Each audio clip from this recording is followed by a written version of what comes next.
এই বিশ্বাসঘাতক লোকটা জানতে পারে যে তার স্ত্রী মেইলি একটি 50 বিলিয়ন মূল্যের ভিলার লটারি জিতেছে। সে ক্ষমা চাওয়ার জন্য স্ত্রীর সামনে নিজেকে মারতে শুরু করে মনে মনে পরিকল্পনা করে যে সে মেয়েটির সাথে পুনরায় মিলিত হয়ে চিরতরে ভিলাতে থাকতে চায়। প্রাক্তন প্রেমিক যখন বিবাহ সম্পর্কের প্রমাণপত্র প্রিন্ট করতে যায় তখন সে দেখতে পায় যে মেইলি একেবারেই ডিভোর্সের আবেদন জমা দেয়নি এবং সে ও মেইলি এখনও আইনত বিবাহিত। সে ভুল করে ধরে নেয় যে মেইলি তার ফিরে আসার জন্য অপেক্ষা করছে, তাই সে উত্তেজিত হয়ে ফুল নিয়ে মেইলিয়ের সাথে মিটমাট করতে যায়। সে সবেমাত্র নিচে পৌঁছে তখন প্রতিবেশীর আলোচনা শুনতে পায় যে এই ভিলাতে আসা দম্পতি লটারি জেতার পরই বাড়িটি পেয়েছে। প্রাক্তন প্রেমিকের সন্দেহ হয় আর সে ডিপার্টমেন্টাল স্টোরের ভিলা জেতার ছবিগুলো যাচাই করে। যদিও মেইলি ফুল দিয়ে তার মুখ ঢেকে রেখেছিল এবং উজুও মাস্ক পরেছিল, তবুও সে এক নজরে দুজনকে চিনতে পারে। প্রতারিত হওয়ার ক্রোধ তার মনে চেপে বসে প্রাক্তন প্রেমিক ফুল ফেলে দেয় এবং মেইলিয়ের বাড়িতে কলিং বেল বাজায়।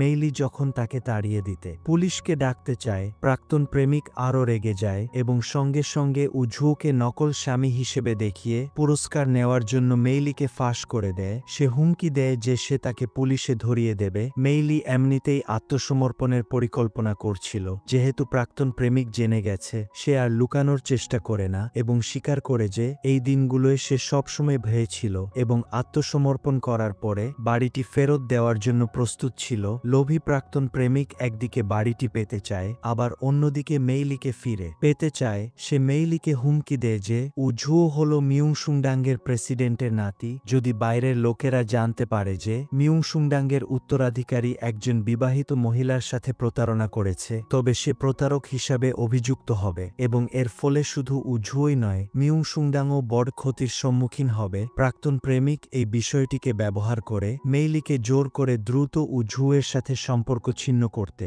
এবং সবকিছু স্বাভাবিক অবস্থায় ফিরিয়ে আনতে বলে। যাওয়ার সময় সে আগে তাদের বিয়ের ছবি ভেঙে দেয়। মেইলি মনে মনে খুব চিন্তিত হয়। ঠিক এই সময় উজুও তাকে ফোন করে দেখা করতে চায়। সে শরীর খারাপের অজুহাত দেখিয়ে মিথ্যা বলে যে সে তাড়াতাড়ি বিশ্রাম নিতে চায়। উজুও তার কণ্ঠস্বর নিচু শুনে সন্দেহ করে যে সে হয়তো গতবার বাড়িতে ডিনারে এলে দাদির কথায় আঘাত পেয়েছিল। উজুও ভাবছে কিভাবে মেইলিয়ের মন ভালো করা যায়। ঠিক তখনই সে একজন অন্য একজন কর্মীকে মেয়েদের খুশি করার পদ্ধতি শেখাতে শুনতে পায়। সে চুপি চুপি শুনতে যায়, একটি ছোট নোটবুক বের করে এক এক করে টিপসগুলো লিখে নেয়। তারপর মেইলিকে ফোন করে সে কোথাও যেতে চায় কিনা বা কি খেতে পছন্দ করে জিজ্ঞেস করে। মেইলি উইকেন্ডে অতিরিক্ত কাজ করার অজুহাত দিয়ে এড়িয়ে যায়, বলে যে হাতে থাকা কাজ শেষ হলেই দেখা করবে। উজুও বিশ্বাস করে নেয় আর নিজেও সম্পূর্ণভাবে কাজে মনোযোগ দেয়। দাদি তাকে আর্থিক পরিচালকের মৃত্যুর আগে রেখে যাওয়া রিপোর্টগুলো দেন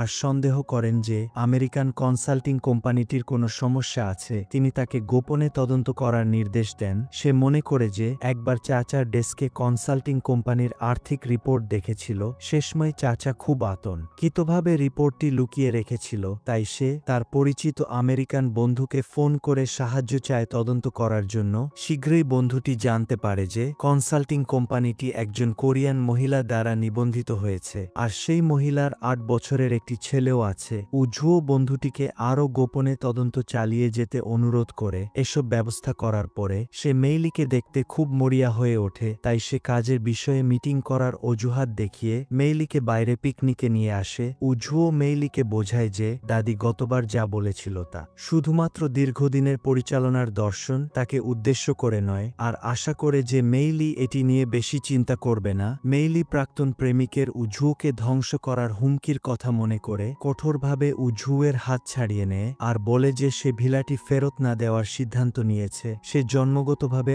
অর্থলোভী একজন মহিলা আর উজুয়ের দাদির পরীক্ষার মুখোমুখি হওয়ারও তার কোনো আত্মবিশ্বাস নেই। ফেরার পথে মেইলি উজুয়ের সাথে কাটানো মিষ্টি স্মৃতিগুলো মনে করে। ঠিক এই সময় উজুয়ের কাছ থেকে একটি মেসেজ আসে। মেসেজেও ঝুও তার অনুভূতির প্রতি মনোযোগ না দেওয়ায় ক্ষমা চায়, তাকে ভালো করে বিশ্রাম নিতে বলে আর বলে যে কোনো কিছু থাকলে পরে আলোচনা করা যাবে। উজুয়ের এই সহানুভূতি ও কোমলতা অনুভব করে নিজের অনিচ্ছাকৃতভাবে তাকে আঘাত দিতে হবে ভেবে মেইলি সঙ্গে সঙ্গে কেঁদে ফেলে। পরের দিন মেইলি মিউংসুংডাংয়ের 80তম বার্ষিকীর স্মৃতিচিহ্ন অনুষ্ঠানের আলোচনা সভায় আসে। সে কঠিন মনে উজুয়ের দৃষ্টি এড়িয়ে যায় আর চোখের দিকে তাকানো যতটা সম্ভব এড়াতে চেষ্টা করে। করে। কাজ শেষ হওয়ার পরে সহকর্মীরা সবাইকে একসাথে নৈশভোজের জন্য আমন্ত্রণ জানায়। মেইলি ও ঝুয়ের সাথে দেখা এড়াতে আগে চলে যায়। হাঁটতে হাঁটতে সে ফুলের দোকানে একটি ফণিমনসা দেখে আর ঝুয়ের সাথে প্রথম দেখা হওয়ার মুহূর্তটির কথা মনে পড়ে। সে জানে না যে ঝুও তার সাথে কাটানো অতীত মুহূর্তগুলোর কথা ভাবছে। সেই সুন্দর স্মৃতিগুলো একই সাথে দুজনের হৃদয়কে ধরে রেখেছে। রাতে ঝুও নিজেকে নিয়ন্ত্রণ করতে না পেরে ভিলাতে আসে। ঘরে আলো জ্বলতে দেখে সে মেইলিকে ফোন করে। পরের সেকেন্ডে আলো হঠাৎ বন্ধ হয়ে যায়। সে বুঝতে পারে যে এটি মেইলিয়ের নীরব রিজেক্ট আর এড়িয়ে যাওয়া, তাই সে হতাশ হয়ে চলে যায়। সে বারবার চিন্তা করে কি ভুল হয়েছে যে কারণে মেইলিয়ের আচরণে এত বড় পরিবর্তন এলো। ঠিক তখনই কোম্পানির সিকিউরিটি গার্ড তাকে জানায় যে 2 দিন আগে একজন লোক হাতে একটি চিঠি নিয়ে জোর করে কোম্পানিতে ঢুকতে চেয়েছিল। যাওয়ার সময় সে তাকে ও প্রেসিডেন্টের সম্পর্ক নিয়েও জিজ্ঞাসা করেছিল। লোকটির বর্ণনা শুনে ঝুয়ের সন্দেহ হয় যে প্রাক্তন প্রেমিকই খবর নিতে এসেছিল আর কিছু জেনে ফেলেছে।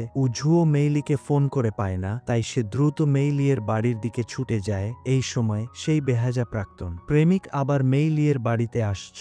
মেইলি তাকে জানায় যে সে তার কথামতো কাজ করেছে, ঝুয়ের সাথে সম্পর্ক ছিন্ন করেছে আর তাকে অনুরোধ করে যেন সে আর ঝুয়ের ক্ষতি না করে। প্রাক্তন প্রেমিক তার উদ্দেশ্য সফল হওয়ায় মেইলিয়ের সাথে নতুন করে শুরু করতে চায়। সে মেইলিয়ের সামনে হাঁটু গেড়ে বসে নিজেকে মারতে শুরু করে, নিজেকে আবর্জনা বলে দাবি করে, বলে যে সে অতীতে মেইলিকে ভালোভাবে কদর করতে পারেনি। মেইলিয়ের কাছে একটি সুযোগ চায়, দুজনে একসাথে ভিলাতে সুখে শান্তিতে বসবাস করবে। মেইলি জানায় যে সে তার সাথে থাকবে না আর বাড়িটিও রাখবে না। এই বলে সে উঠে দাঁড়িয়ে বাইচ্যাংয়ের কাছে আত্মসমর্পণ করতে যেতে চায়। প্রাক্তন প্রেমিক দৌড়ে এসে তাকে থামায়, বারবার বলে যে বাড়িটিতে তারও অর্ধেক অধিকার আছে, মেইলিকে সহজে ছেড়ে দিতে দেবে না। মেইলি তার আসল রূপ ফাঁস করে দেয়। তথাকথিত পুনর্মিলন কেবল বাড়িটি পাওয়ার জন্যই। প্রাক্তন প্রেমিক ক্ষিপ্ত হয়ে ওঠে, মেইলিকে হুমকি দেয় যে যদি সে পুলিশকে ফোন করার সাহস করে তবে সে মেইলিকে ছাড়বে না, ঝুওকেও ছাড়বে না। সে সন্দেহ করে যে মেইলি হয়তো তার মুখ বন্ধ করার জন্য ঝুয়ের সাথে মিথ্যা বিচ্ছেদের অভিনয় করছে। এই বলে সে মেইলিকে মারতে উদ্যত হয়। ঠিক সেই মুহূর্তে ঝুও এসে তার হাত ধরে ফেলে আর তাকে থামায়। ঝুও মেইলিয়ের সামনে দাঁড়ায়, মেইলিকে বলে যে সে যেন কালই গিয়ে ডিভোর্সের আবেদন জমা দেয়, আগে এই নির্লজ্জ লোকটার সাথে বৈবাহিক সম্পর্ক শেষ করে। তারপর সে বলে যে সে যা করেছে তার জন্য সে নিজেই দায়িত্ব নেবে আর প্রাক্তন প্রেমিকের ছোটখাটো চালবাজিতে সে একেবারেই পরোয়া করে না। বেআইনি প্রাক্তন প্রেমিক মুষ্টি দিয়ে সমস্যার সমাধান করতে চায়, কিন্তু সে ঝুয়ের প্রতিপক্ষ নয়। ঝুয়ের এক ঘুষিতেই সে মাটিতে পড়ে যায়। এরপর ঝুও একটি রেকর্ডিং চালায়, প্রাক্তন প্রেমিককে মেইলিকে বলা তার কথাগুলো শুনতে দেয় আর তার বাড়ি চাওয়ার অসৎ উদ্দেশ্য ফাঁস করে দেয়। অসহায় প্রাক্তন প্রেমিক ক্ষিপ্ত হয়ে চলে যায় আর হুমকি দেয় যে সে তাদের কাউকেই ছাড়বে না। ঝুও মেইলিয়ের দিকে ফিরে তাকে বুকে জড়িয়ে নেয়, মেইলিকে অনুরোধ করে যেন ভবিষ্যতে তার ভালোর জন্য তাদের সম্পর্ককে সহজে ছেড়ে না দেয়। মেইলি তার বলা নিষ্ঠুর কথাগুলোর জন্য কাঁদতে কাঁদতে ক্ষমা চায়। ঝুও গভীর ভালোবাসায় তাকে কিস করে তার অপরাধবোধ ও অস্থিরতা দূর করতে চায়। দেখতে দেখতে মিউংসুংডাঙ্গের ৮০তম বার্ষিকী উদযাপনের দিন চলে আসে। ঝুও দেখে যে বাইচ্যাংউ আর ডিপার্টমেন্টাল স্টোরের প্রতিনিধিও আমন্ত্রিতদের তালিকায় আছে। সে তার পরিচয় ফাঁস হওয়ার ভয়ে চিন্তিত হয়। সৌভাগ্যবশত বাইচ্যাংউ ফোন করে জানায় যে তাকে জরুরি কাজে জাপান যেতে হচ্ছে, তাই সে উদযাপনে অংশ নিতে পারবে না বলে দুঃখ প্রকাশ করে। এবার ঝুও সিদ্ধান্ত নেয় যে সে আনুষ্ঠানিকভাবে মেইলিকে দাদির সাথে পরিচয় করিয়ে দেবে। আরও একবার পরিবারের সাথে দেখা হয়ে গেলে সে আত্মসমর্পণ করে বাড়িটি ফিরিয়ে দেবে। মেইলি সেজেগুজে মিউংসুংডাঙ্গে আসে।